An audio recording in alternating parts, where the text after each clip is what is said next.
నేడు ఆళ్లగడ్డలో టీడీపీ అధినేత చంద్రబాబు పర్యటించబోతున్నారు. ఆళ్లగడ్డలో రా కదిలేరా బహిరంగ సభలో చంద్రబాబు పాల్గొనబోతున్నారు. మధ్యాహ్నం 2:20 హెలికాప్టర్లో చంద్రబాబు ఆళ్లగడ్డ చేరుకోబోతున్నారు. 2:30 రా కదిలేరా బహిరంగ సభలో పాల్గొనబోతున్నారు. సాయంత్రం 4:20 ఉండవల్లికి చంద్రబాబు తిరుగు పయనం కానున్నారు.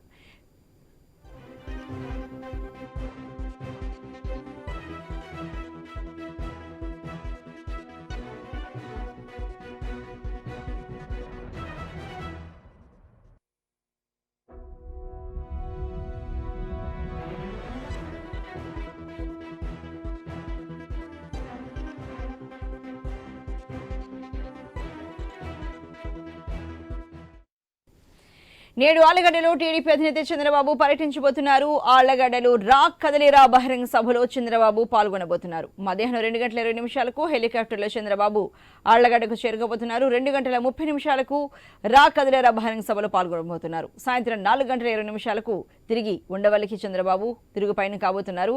మరి ఈ దేశకు సంబంధించి మరింత తాజా సమాచారాన్ని మా ప్రతినిధి కృష్ణ అందిస్తారు. కృష్ణ, మరి ఆళ్లగడ్డలో చంద్రబాబు పర్యటనకు సంబంధించి డీటెయిల్స్ ఎలా ఉన్నాయి? అలాగే చంద్రబాబుతో పాటు ఇంకా ఎవరెవరు నాయకులు అక్కడికి రా కదిలేరా బహిరంగ సభలో పాల్గొనబోతున్నారు?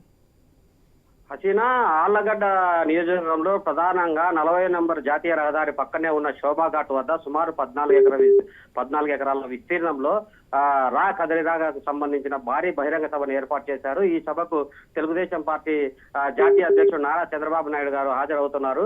ఇదే నేపథ్యంలో ప్రస్తుతం ఉదయం విజయవాడలో కేంద్ర ఎన్నికల సంఘం సంబంధించి సమావేశం కూడా ఉదయం 10 నుంచి 12 గంటల వరకు ఉంది. మరి ఈ సమావేశం అనంతరం లంచ్ అయిన తర్వాత విజయవాడ నుంచి చంద్రబాబు నాయుడు ఆళ్లగడ్డకు వస్తారా, లేదా సమావేశం మధ్యలోనే ముగిసిన అనంతరం వస్తారా? దాదాపుగా అయితే సమావేశం మధ్యలో వచ్చేదానికి వీలుబాటు కాదు కాబట్టి విజయవాడలో 12:30, 1 గంట తర్వాతనే ఆయన హెలికాప్టర్ లో బయలుదేరే అవకాశం ఉంది. ఇదే నేపథ్యంలో గంట పాటు సాయంత్రం 3:30, 4 గంటలకు ఆ ప్రాంతంలో బహిరంగ సభ ప్రారంభమయ్యే అవకాశం ఉంది.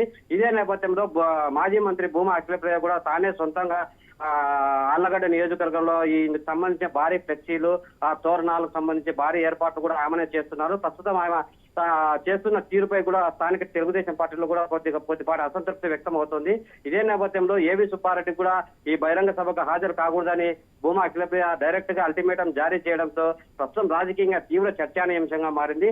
ప్రస్తుతం జనసేన పార్టీ ఆళ్లగడ్డ నియోజకవర్గ ఇన్ఛార్జ్ ఇరగల రాంపుల్లారెడ్డి కూడా ఈ సమావేశానికి, ఈ సభకు హాజరుకు ఆహ్వానం అందకపోవడంతో జనసేన వర్గీయుల్లో కూడా కాసింత చర్చానీయాంశంగా మారింది. ప్రస్తుతం కేవలం ఒక తెలుగుదేశం పార్టీ మాత్రమే, అంటే జనసేన పార్టీలోని కింది స్థాయి మైలేరి మల్లయ్య అనే వ్యక్తి మాత్రం ఈ సభకు ఏర్పాటు అఖిలప్రియతో పాటు పాల్గొన్నారు. కానీ నియోజకవర్గ ఇన్ఛార్జ్ కు మాత్రం ఆహ్వానం అందకపోవడంపై సర్వత్రా రాజకీయంగా చర్చానీయాంశంగా మారింది. హసీనా, అయితే మరి ఈ భారీ బహిరంగ సభను ఆళ్లగడ్డ నిర్వహించడానికి గల ముఖ్య కారణం ఏమనుకోవచ్చు ఈ రా కదిలేరా కార్యక్రమానికి సంబంధించి? ఇందుకు సంబంధించి గత 4 నెలల క్రితము నంద్యాల జిల్లాలోనే 9వ తేదీన చంద్రబాబు నాయుడిని అరెస్ట్ చేసే విషయం మనందరికీ తెలిసిన విషయమే హసీనా. కాకపోతే ఇదే నేపథ్యంలో ఇక్కడ ఈ రోజు ఆళ్లగడ్డలో బహిరంగ సభ ఏర్పాటు చేసి రా కదిలేరా తెలుగుదేశం పార్టీ శ్రేణులతో పాటు ప్రజానీకానికి జరిగిన అన్యాయాన్ని ఎండగట్టేందుకే కట్టే క్రమంలోనే చంద్రబాబు నాయుడు ఈ రోజున ఆళ్లగడ్డలో ఎంచుకున్నట్టు తెలుస్తుంది. Right, thank you very much Krishna.